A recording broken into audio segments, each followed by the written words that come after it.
오늘 우리에게 주시는 하나님 말씀은 마태복음 16장 13절부터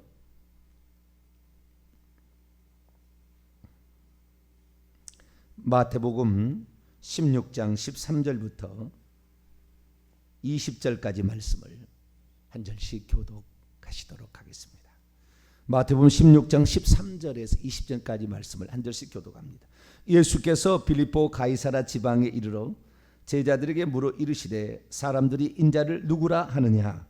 이르되 더러는 세례 요한, 더러는 엘리야, 어떤 일은 예레미야나 선지자 중에 하나라 나이다. 이르시되 너희는 나를 누구라 하느냐? 시몬 베드로가 대답하여 이르되 주는 그리스도시요 살아계신 하나님의 아들이시니이다.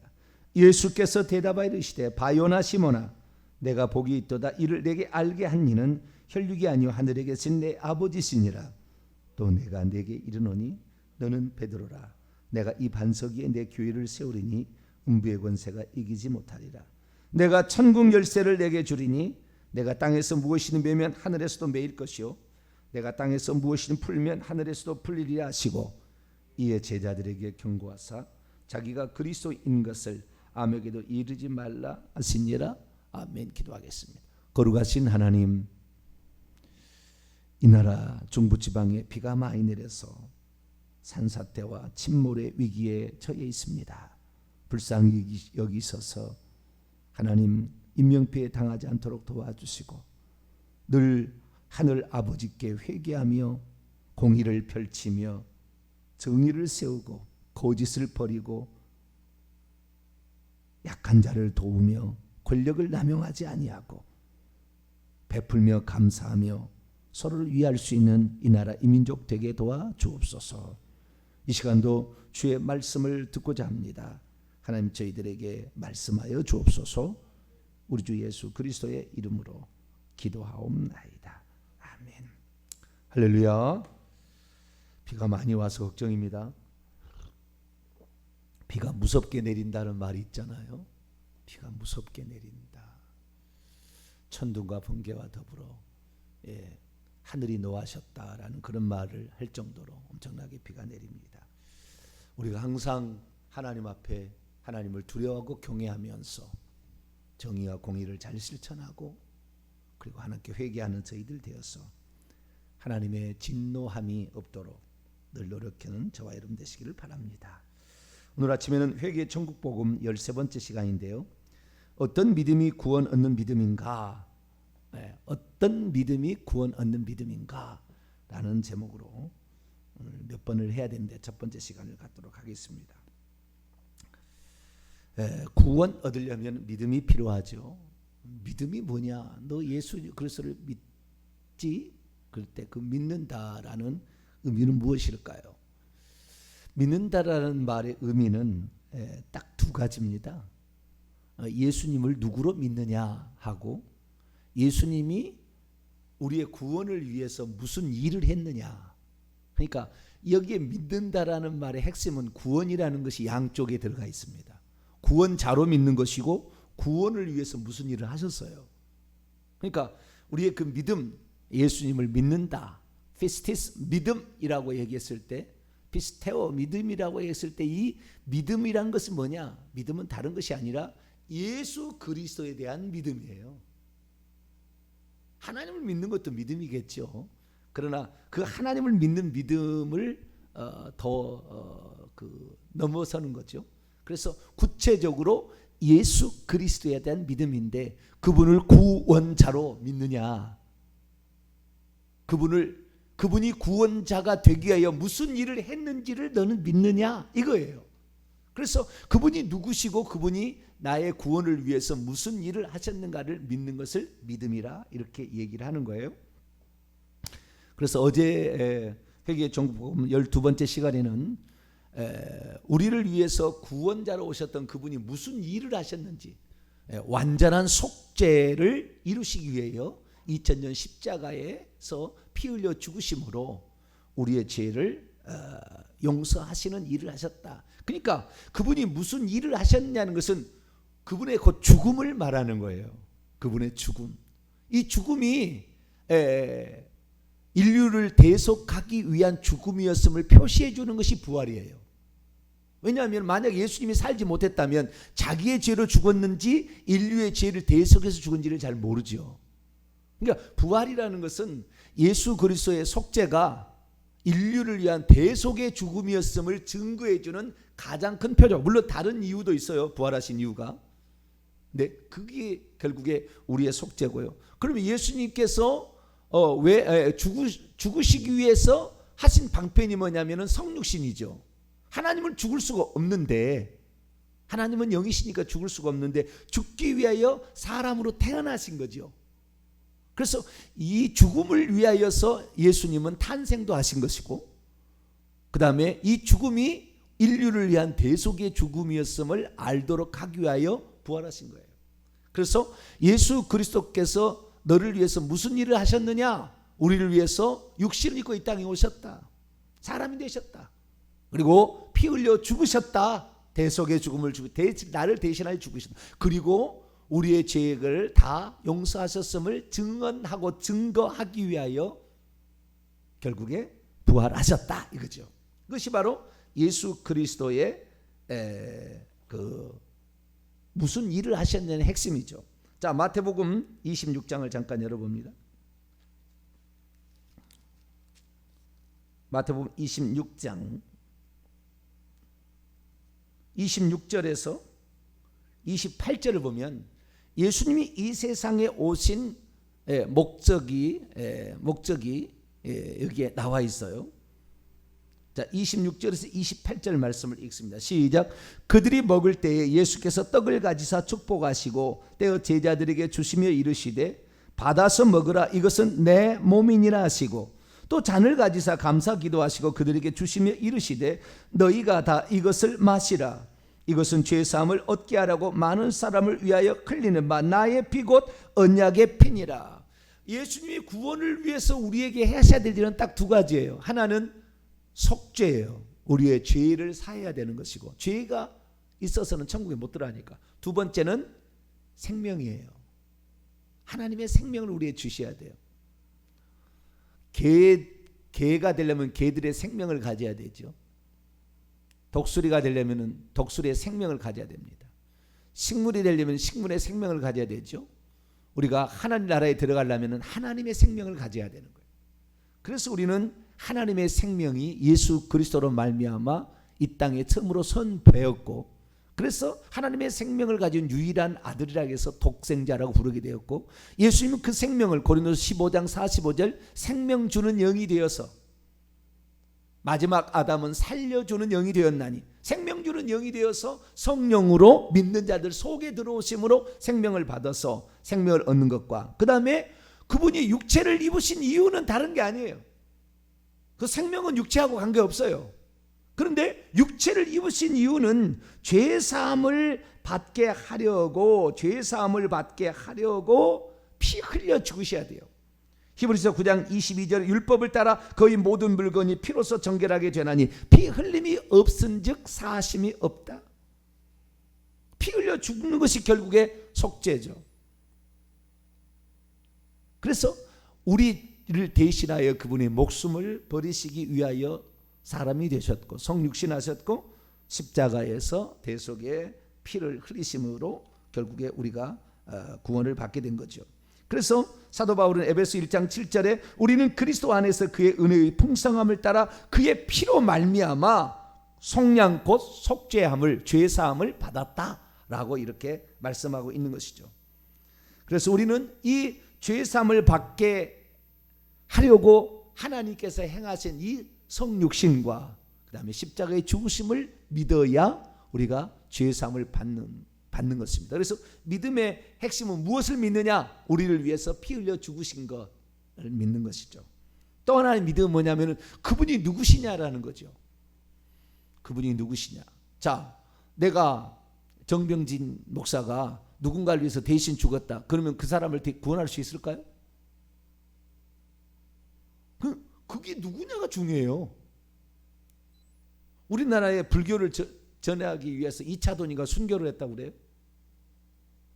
이차도니가 순교했다고 인류가 구원 받습니까? 그러니까 그러니까 그가 누구냐가 아주 중요한 거예요. 대신해서 죽었다는 건 좋아요. 그래, 오케이. 대신에 죽었다. 오케이. 그러면 그것이 다른 사람에게 인류를 구하는 데 영향을 미치냐는 거죠. 그래서 우리 인간이 피조물이 다른 사람이 죽어봤자 아무 소용이 없는 거예요.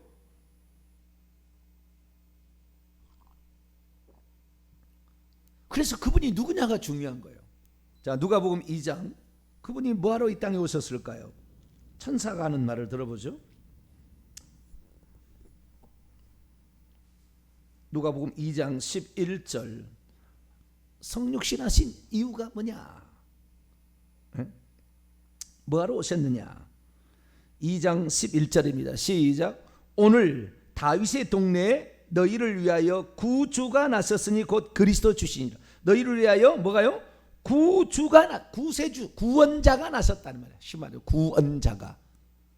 천사가 10절 보니까 무서워하지 말라. 보라, 내가 온 백성이 맺힐 큰 기쁨의 좋은 소식을 너희에게 전하는데 너희를 위하여 구주가 나섰다. 구원자로 오셨다. 구약에서 하나님을 구원자로 표현하고 예수님을 구원자로 표현합니다. 구주로. 우리의 구주 예수 그리스도의 은혜와 늘 그러잖아요. 그래서 우리의 구원자로 그분이 오셨는데 그분이 구원자가 되시려면 자격이 필요한 거예요. 이차도니가 순교했다고 이 나라 백성을 구원할 수 없어요.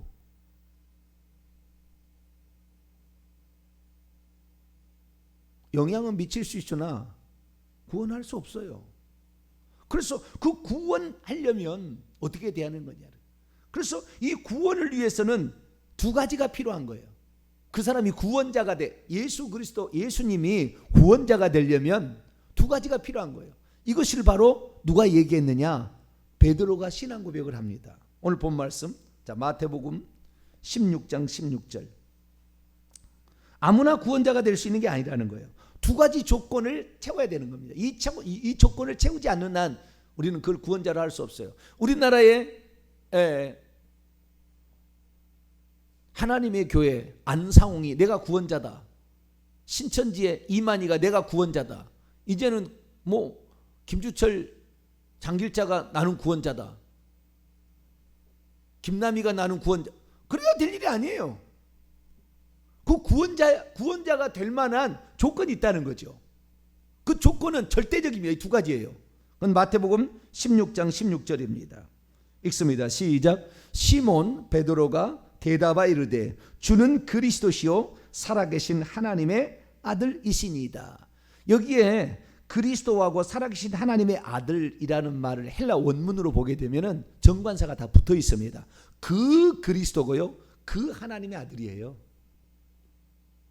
그러니까 지명된 어떤 특별한 존재예요. 그냥 어떤 아무나가 아니라 어떤이 아니고 바로 그 그리스도, 바로 그 하나님의 아들이라는 그런 말이에요. 둘 중 하나가 아니면은 하나님의 아들이 아니거나 그리스도가 아니면 구원자가 될 수 없습니다. 이 두 가지가 절대적이에요. 하나의 조건만 가지고 갖고는 안 됩니다.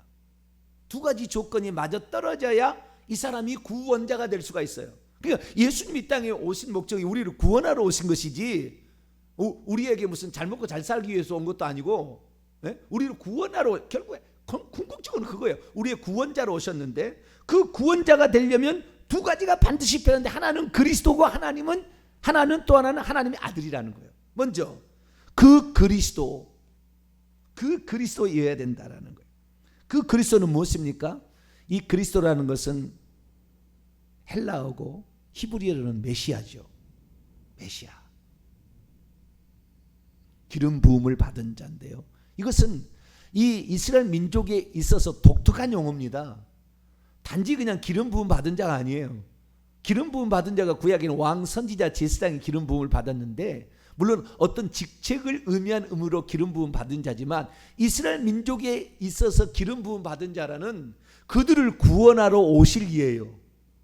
그들을 구원하러 오실 이를 지칭하는 용어지 단지 왕, 단지 제사장, 단지 선지자 이것만을 가리키는 게 아니에요. 인류를 구원하러 오실 바로 그분을, 약속된 바로 그분, 인류를 구원자로 하나님 보내시겠다고 하는 그 모든 것의 총체, 구약 성경에 구원자로 보내주시겠다는 하나님의 약속이 350가지가 나와요. 350가지가. 그러니까 우리나라에서 예를 들어 내가 구원자야, 내가 그리스도다, 내가 너희를 구원하러 구원자, 내가 메시아야, 내가 메시아, 아무리 주장한다고 해서 그 구원자가 될 수 없어요. 이만희가 지금도 자기를 이긴 자라고 뭐 떠들고 무슨 자기가 보혜사라고 떠들어서 그 사람 구원자가 될 수 없어요. 어떻게 해요? 그렇게 거짓말하는 놈들이 나올 거니까 절대 거짓말할 수 없도록 이러한 조건을 나는 반드시 이룰 자로서 보내겠다고 약속을 해버린 거예요.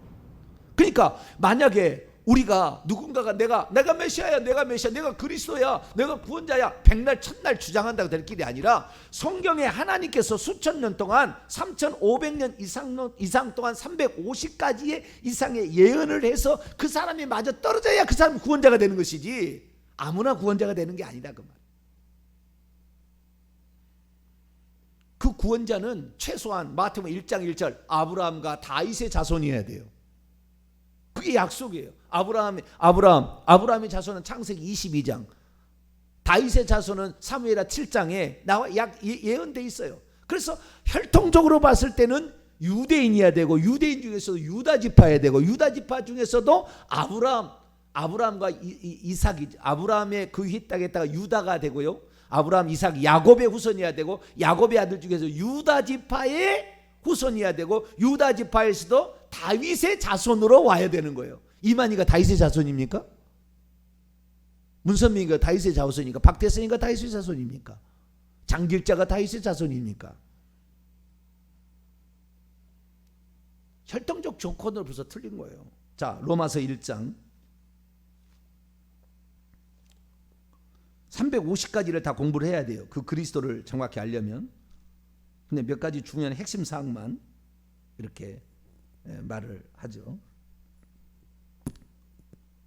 1절부터 4절까지 3, 4절을 위해서 1절부터 읽습니다. 시작.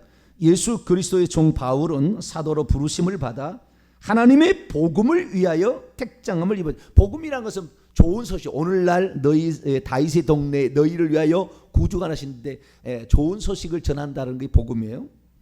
시작. 이 복음은 하나님이 선지자들을 통하여 그의 아들에 관하여 성경에 미리 약속하신 것이라.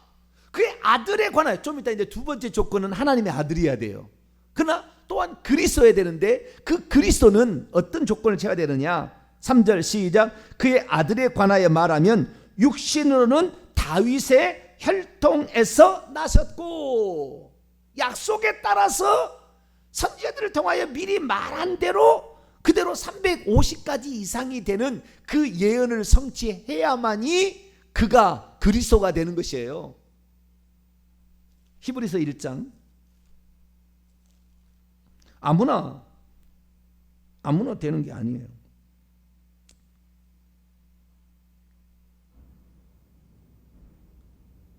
1장 1절에서 3절까지. 히브리서 1장 1절에 3절까지 말씀. 시작.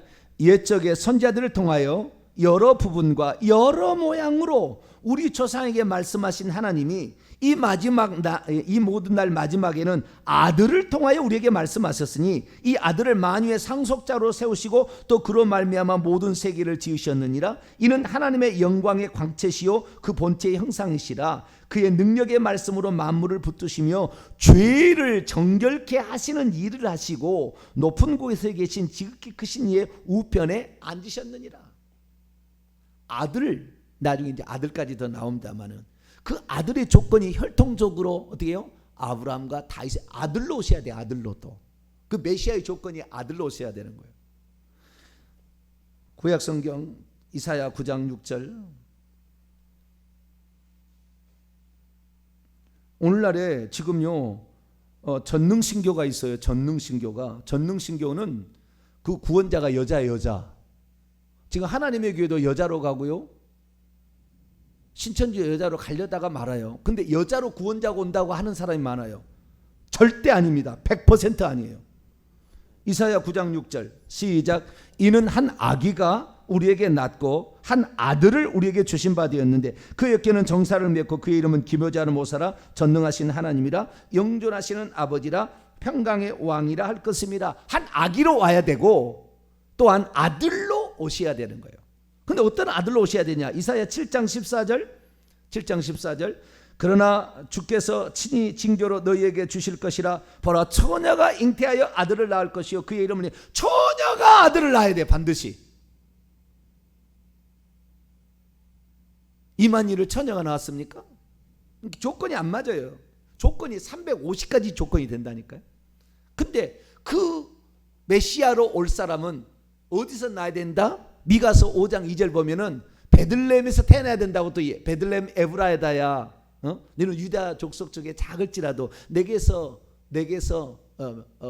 그 주님이 나시는데 상고에 태초부터 있었던 이라고 이렇게 나와 있어요. 그래서 미가서 5장 2절에 가면은 예수님이 어디에서 탄생해야 될 것인지, 어느 가문에서 탄생해야 될 것인지, 또한 그분이 오셨을 때 누가 그를 메시아라고 소개를 해줘야 될 것인지.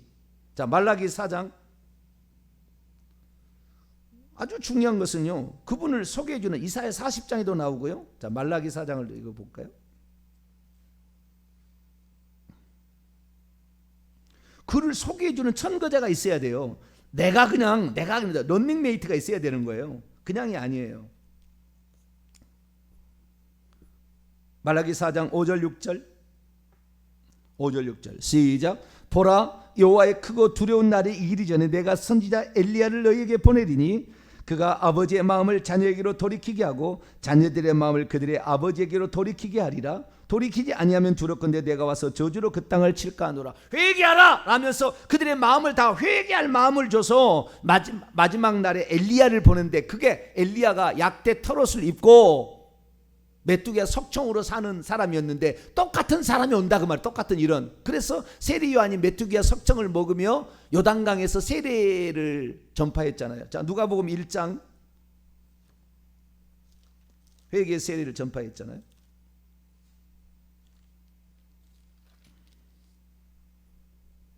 누가복음 1장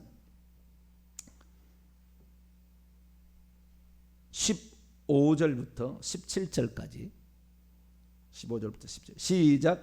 이는 그가 주 앞에서 큰 자가 되며 포도주나 독한 술을 마시지 아니하며 모태로부터 성령의 충만함을 받아 이스라엘 자손을 주 곧 그들의 하나님께 많이 돌아오게 하겠습니다. 그가 또 엘리야의 영과 능력으로 주 앞에 먼저 와서 아버지의 마음을 자식에게로 거스르는 자를 의인의 슬기로 돌아오게 하고 주를 위하여 세운 백성을 준비하리라.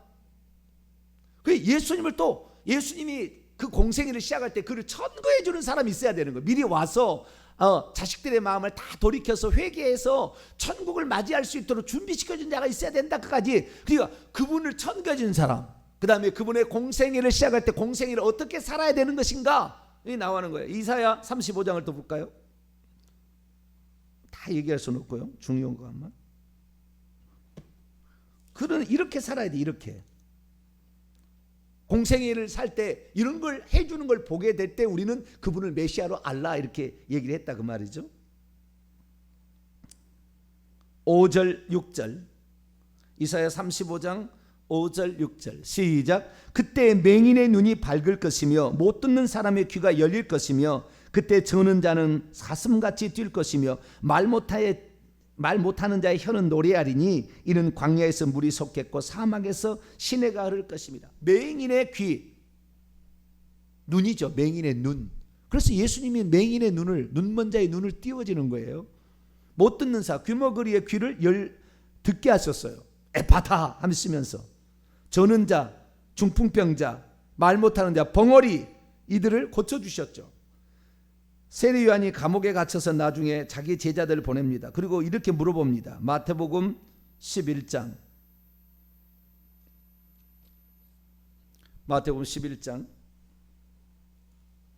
2절에 세례 요한이 옥에서 그리스도께서 하신 일을 듣고 제자들을 보내. 그리스도가 누구냐에 그리스도께서 하신 일을 듣고 제자들을 보내서 말합니다. 예수께 여짜오되 오실 그이, 이게 바로 메시아예요. 그리스도. 오실 그이가 당신이니까 우리가 다른 사람을 기다려야 합니까? 예수께서 대답하여 이르시되 너희는 가서 보고 듣는 대로 요한에게 말하라. 5절 읽습니다. 시작. 맹인이 보며 못 걷는 자가 걸으며 나병환 자가 깨끗함을 받으며 못 듣는 자가 들으며 죽은 자가 살아나며 가난한 자에게 복음이 전파된다 하라. 이 얘기 뭐냐고요? 구약의 약속한 메시아가 나다. 이걸 지금 얘기하시는 거예요. 이사야 61장 1절 2절 보면은 주 여호와께서 영을 부으셨는데 가난한 자에게 복음을 전파하고 마귀에 눌린 모든 자를 고치게 한다고 이렇게 다 얘기하고 있잖아요. 그래서 예수 그리스도께서는 이 복합적인 예언들을 다 가셨다가 바로 내가 그 메시아다 라는 사실을 얘기를 하고 있는 거죠. 그래서 이 예수님이 그리스도여야 될 이유가 350가지가 있는데 그 350가지가 맞아 떨어지니까 우리가 예수님을 메시아로 믿고 구원자로 믿는 것이지, 전혀 그게 없으면 그걸 믿을 수 없는 거예요. 아니 느닷없이 내가 메시아야, 내가 뭐 재림 예수야. 재림 예수는 절대 육체로 얻고 있지 않아요. 육체로 오신 것은 단 한 번 우리의 속죄를 위해서 온 것이지 두 번 다시 육체를 입지 않을 텐데 육체를 입고 대한민국 사람으로 온다는 거예요. 우리나라에 30명 이상이 되는 거예요. 30명 이상이. 그런 사기꾼들이.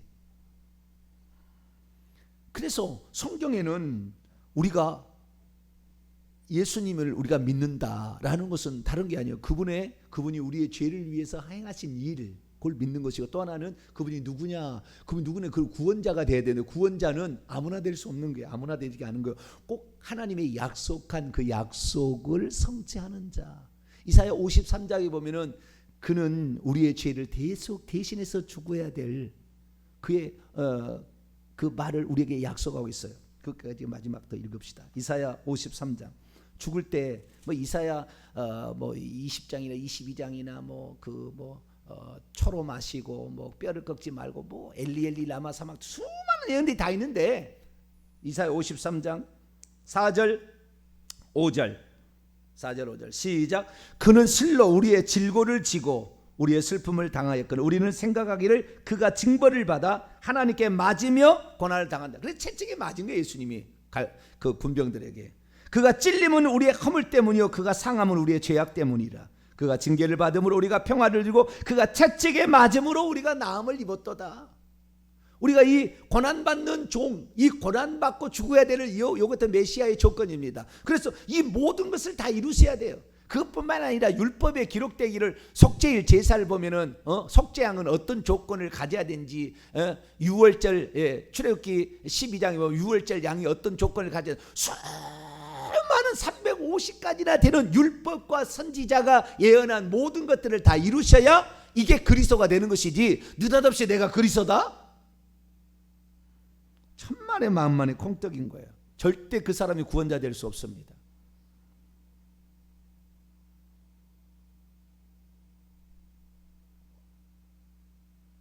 그러면 베드로는 어떻게 예수님이 구원자라는 걸 알았을까요?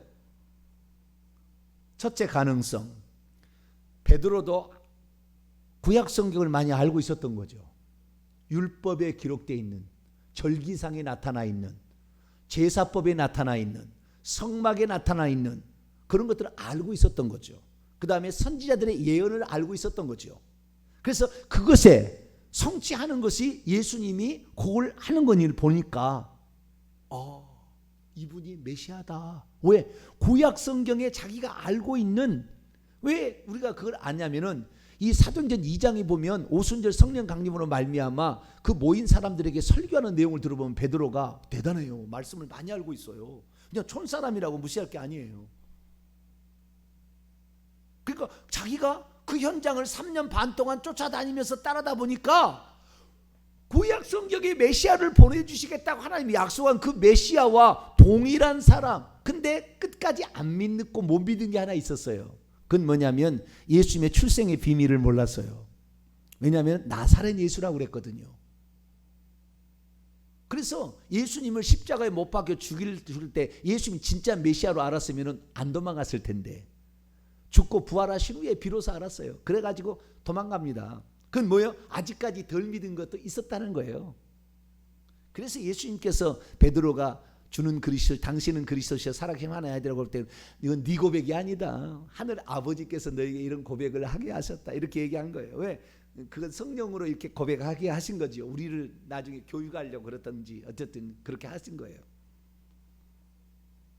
그런데 나중에 나시린도 보니까요, 나시린이라는 이 나사렛 사람이라, 나시리라는 의미가 뭔지, 나시린이 아니고 나사렛이라는 것은 넷제르라는 것이 나왔다고 우리가 이사야 11장 그 말씀을 통해 알게 되는 넷제르, 호텔가 아니라 넷제르, 뭐 엄청나게잖아요. 그 뿌리에서, 가지에서 올라오는 가지가 아니고 뿌리에서 올라오는, 바로 올라온, 근원에서 올라오는 바로 그것을 넷제르라고 그래요. 넷제르에서 나사렛 사람이라는 말이 나왔다는 거. 나중에 뭐 베드로는 그런 것까지 모르고 있었죠. 그런 성경 공부 안 했으니까. 우리는 이제 알지만. 그래서 이 예수님은 다윗의 뿌리세요. 다윗은 그의 후손이고 오히려. 그래서 이 넷제르라는 거, 가지인데 뿌리에서 올라오는 이 가지를 가리키는 것이다.